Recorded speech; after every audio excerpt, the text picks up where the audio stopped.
500 transplantiranih organov se skriva dosti število zdravstvene nege, ki skrbi za te paciente.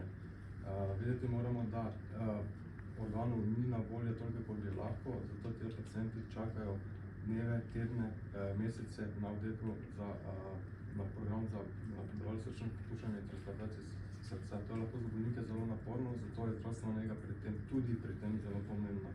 Prav tako pri sami obravnavi bolnika po sami transplantaciji na kliničnem oddelku za kirurgijo srca in želja, kot na našem oddelku pred odpustom, kjer se izvaja temeljita zdravstvena vzgojno delo tudi, da so tile pacienti pripravljeni za kvalitetno in lepo življenje v nadaljevanju.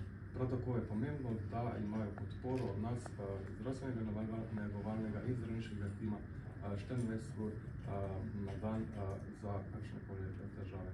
Potem bi pa se tudi zahvalil samo v mojem imenu in imenu vseh pacientov na koncu koncev za obravnavo vseh udeleženkov celotnega transplantacijskega tima.